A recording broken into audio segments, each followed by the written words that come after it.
A'udzu billahi minasyaitonir rajim. Bismillahirrahmanirrahim. Bismillah wa bihamdihi. Assalamualaikum warahmatullahi taala wabarakatuh. Alhamdulillah wassalatu wassalamu ala sayyidina Rasulillah wa ala alihi wa sahbihi ajma'in. Amma ba'd. Kembali lagi berjumpa dengan saya Sultan Mujahidin. Kali ini kita akan mengaji tentang akhlak ulama salaf dari kitab Khulasatu Akhlaqis Salafis Salih yang dikarang oleh Sayyidul Habib Muhammad bin Alawi Al-Idrus radhiyallahu taala an, yang merupakan ringkasan daripada kitab yang dikarang oleh Sayyidul Imam Abdul Wahhab Asy-Sya'rani radhiyallahu taala an yang berjudul Tanbihul Mughtarrin. Kali ini kita akan membahas tentang akhlak yang ketiga. Qala radhiyallahu ta'ala anhu wa nafa'ana Allahu bi'ulumihi wa 'ulumi syuyukhihi wa syuyukhina wa jami'i awliya'illahi s-salihin fid dharain. Allahumma amin. Wa min akhlaqihim radhiyallahu ta'ala anhum kathratu tafwidihim ila Allah ta'ala fi amri anfusihim wa auladihim wa ashabihim. Di antara akhlak mereka, yaitu akhlak ulama salaf, ialah senantiasa berserah diri kepada Allah Subhanahu wa taala dalam setiap urusan, baik diri mereka ataupun anak ataupun para sahabat. Ya, inilah satu di antara akhlak salafus saleh. Mereka senantiasa menyerahkan urusan apapun juga kepada Allah Subhanahu wa taala. Sama ada urusan yang berkenaan dengan keluarga mereka, para sahabat, demikian juga anak-anak mereka. Bukan bermakna mereka tak buat usaha, bukan bermakna mereka tidak berusaha untuk memperbaiki keadaan. Akan tetapi maksudnya adalah ketika mereka telah melakukan perbaikan atau usaha sesuai dengan kemampuan mereka, mereka sepenuhnya menyerahkannya kepada Allah Subhanahu wa taala tanpa dibuat pusing tentang apa yang akan berlaku, tentang apa yang akan terjadi. Nah, ini merupakan salah satu dari akhlakun nubuwah, akhlak kenabian yang telah pun dicontohkan oleh baginda Rasulullah sallallahu alaihi wasallam kepada kita semua. Baginda Rasulullah sallallahu alaihi wasallam dalam segala perkara, dalam segala urusan senantiasa melakukan usaha yang terbaik, ikhtiar yang terbaik. Namun setelah itu beliau serahkan sepenuhnya kepada Allah Subhanahu wa taala tentang apapun yang akan terjadi. Kita diajarkan untuk tidak dipusingkan oleh hasil, ya, tidak dipusingkan oleh hasil dari apa yang kita usahakan. Tetapi kita fokus kepada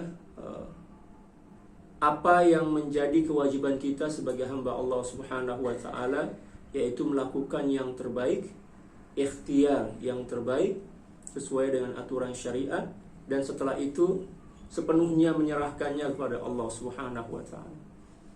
Sehingga dengan demikian, kalau seandainya hasil dari apa yang kita lakukan itu tidak sesuai dengan harapan, maka insya Allah Allah Subhanahu wa taala tidak akan mengecewakan hati kita. Karena memang dari awal kita telah berserah diri kepada Allah. Satu di antara doa yang diajarkan oleh Allah Subhanahu wa taala kepada baginda Rasulullah sallallahu alaihi wasallam dan juga kepada kita semua adalah wa ufawwidu amri ila Allah innallaha basirun bil ibad. Saya serahkan seluruh urusan hidupku hanya kepada Allah Subhanahu wa taala. Innallaha basirun bil ibad. Sesungguhnya Allah Subhanahu wa taala Maha melihat tentang apapun yang dilakukan oleh manusia. Nah, ini merupakan satu di antara doa yang diajarkan oleh baginda Rasulullah sallallahu alaihi wasallam kepada kita. Kalau guru kami dulu mengajarkan agar doa ini dibaca 10 kali di pagi hari dan 10 kali di waktu malam. Ya, sebelum tidurlah kalau malam itu. Wa ufawwidu amri ila Allah innallaha basirun bil ibad. Wa ufawwidu amri ila Allah innallaha basirun bil ibad. Atau membaca amalan la haula wala quwwata illa billahil aliyil azim. La haula wala quwwata illa billah, atau disambung ya Al-'Aliyyil 'Azim. 10 kali pagi dan 10 kali di malam hari. Kedua doa ini akan memberikan kesan yang sangat besar pada jiwa kita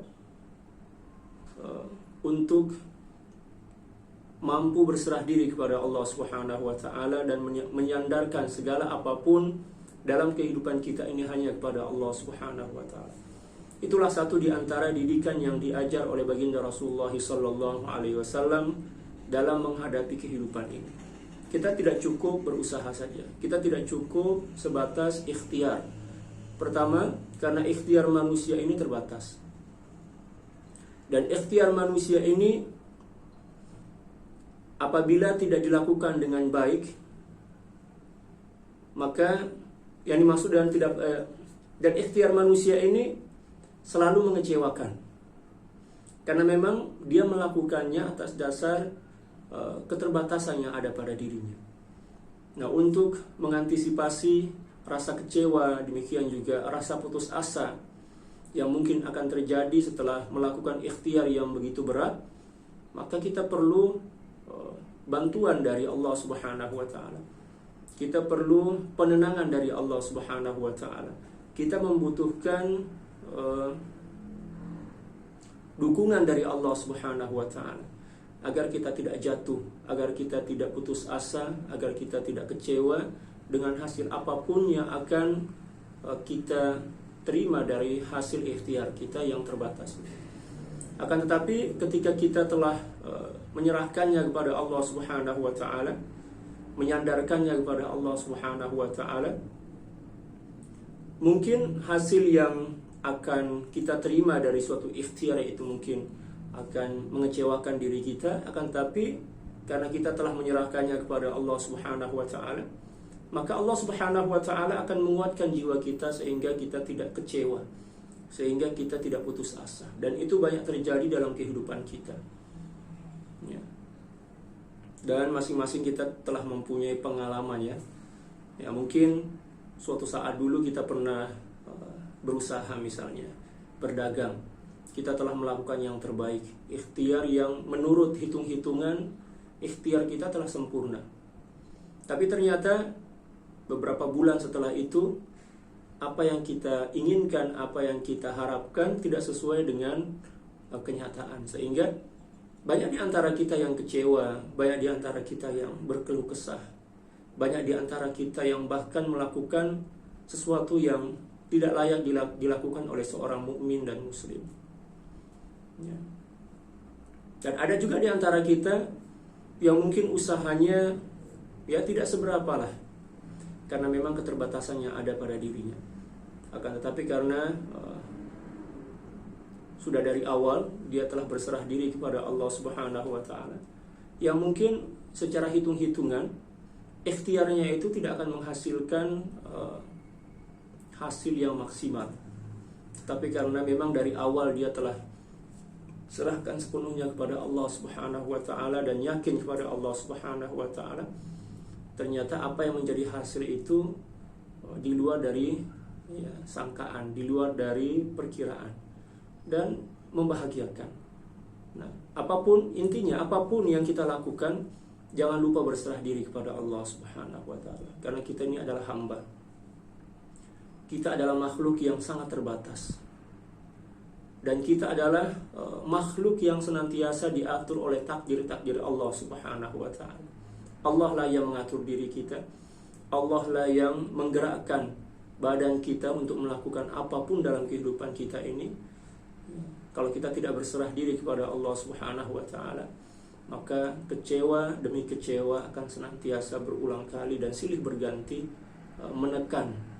Demikian juga akan memusingkan pikiran kita. Sayyidul Imam Asy-Sya'rani radhiyallahu ta'ala pernah bercerita bahwa dulu beliau mempunyai seorang anak laki-laki. Ya, beliau mempunyai seorang anak laki-laki.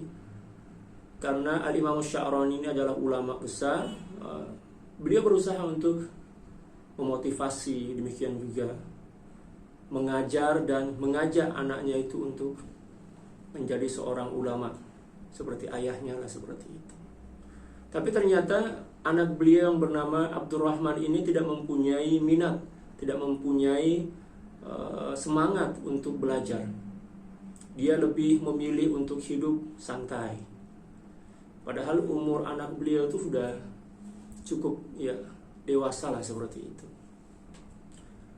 Lalu suatu malam ketika beliau sedang tidur, beliau bermimpi. Ya, bermimpi, dan di dalam mimpi itu beliau mendapatkan nasihat.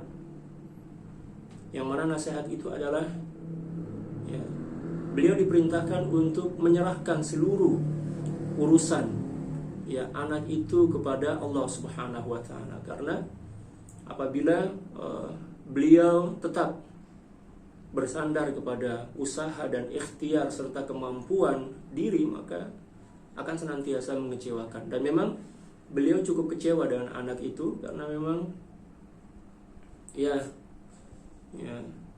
malas lah. Ya.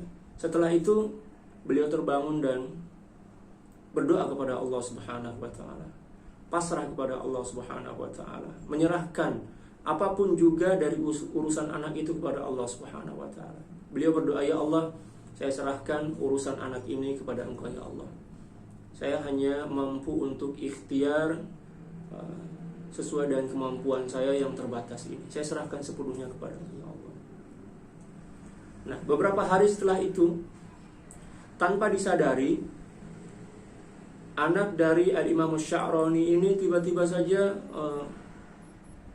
berubah. Beliau rajin belajar tanpa disuruh, rajin muthala'ah tanpa disuruh.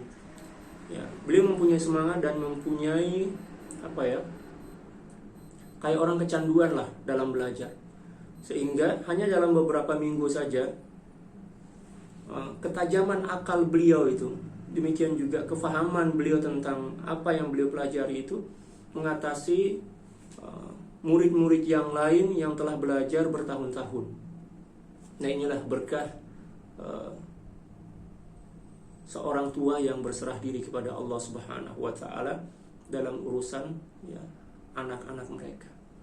Oleh karena itu, para sahabat sekalian, kita tetap berusaha, kita tetap melakukan ikhtiar yang terbaik dalam usaha apapun, baik itu belajar, baik itu berniaga, berdagang, bertani, demikian juga yang lainnya. Tetapi ya serahkanlah kepada Allah Subhanahu wa taala tentang hasil yang ya kita harapkan, agar kita tidak kecewa, dan insya Allah akan semakin berkah apa yang kita lakukan. Sekian para sahabat, pembahasan kita tentang akhlak yang ketiga dari akhlak ulama salaf. Semoga kita bisa mencontohinya dan semoga kita tergolong sebagai orang-orang yang senantiasa bahagia di dunia dan di akhirat. Allahumma amin. Sekian, wassalamualaikum warahmatullahi taala wabarakatuh.